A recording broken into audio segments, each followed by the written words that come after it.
Well, I think one of my motivations in the very early days had to be my visits at the hospital as a hospital chaplain. Met a lot of people who were really struggling.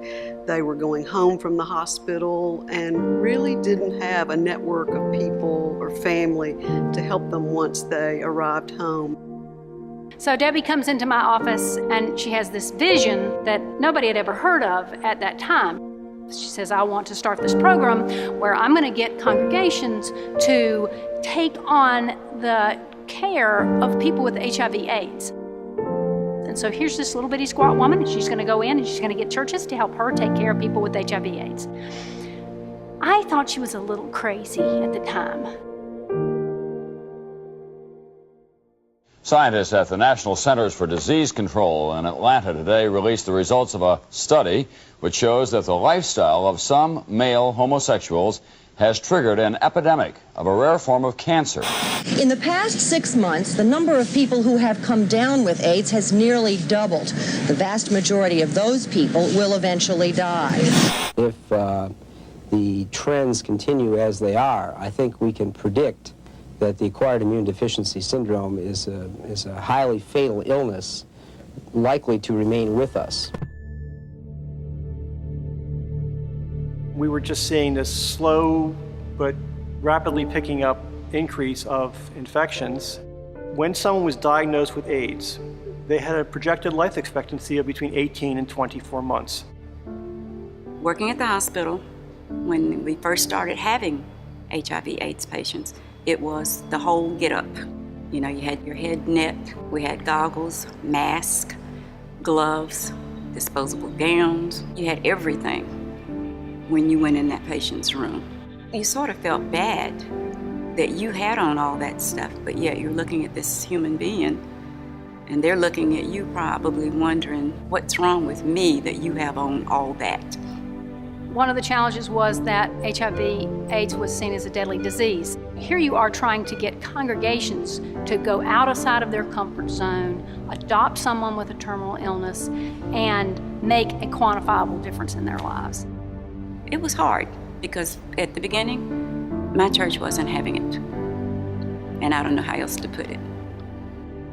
There is so much ignorance, because when you don't know, you don't know. And when you don't know, you fear, you judge, you condemn. And RAIN was about none of that, except educating people. Meanwhile, in this country, the prospects are much better for many AIDS patients. Many, but not all.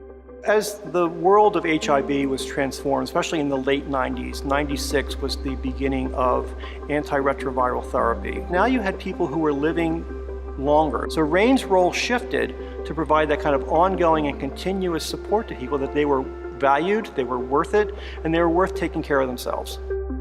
Many of them were alienated from their families, from their community. They didn't have people invested in them. They needed hope, they needed help, they needed encouragement. Volunteers would help with everything that you can think of. Mainly though, they cared. They fell in love with these people. It was as transforming for the volunteers as it was for the person with HIV/AIDS. We said you would have 20 years to live, and that was in the early 2000s. Then we moved to you can live a normal lifespan. Then we moved to not only can you live a normal lifespan, but your partner can stay negative. And we've really come so far in the treatment of HIV, and we've been able to use that medical information and that knowledge to support our clients and help them come to a place of peace with their diagnosis. Debbie Warren is a game changer because she replaced a lot of fear and a lot of ignorance with recognizing that, hey, this person is my neighbor, this person sits next to me in a pew, this person is my coworker, and that's okay. If she had not started RAIN, there would have been an incredible amount of ongoing suffering. This is an opportunity for folks to really provide ministry that is life-changing. Equipping people to care for others living with HIV was changing the environment from one of judgment and fear to understanding. And I think RAIN became very safe for people to experience that and move on from that. The word pioneer never entered my mind in terms of how I would describe myself in the early days of RAIN. But looking back, I'm really proud to be in the generation that responded to the HIV epidemic.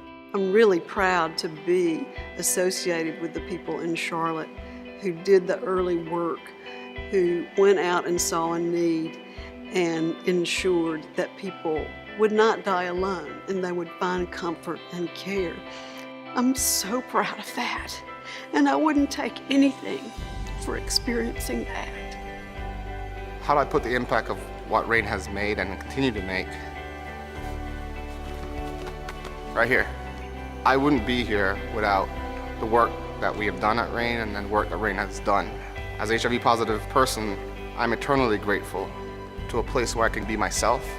I can talk freely and openly with people that are like-minded and understanding of where I am in my life and give me the support that I need to move forward. The work we have is not done. It's not even close. We're not going to stop until the last patient, the last diagnosis, and then we can go find something else to do.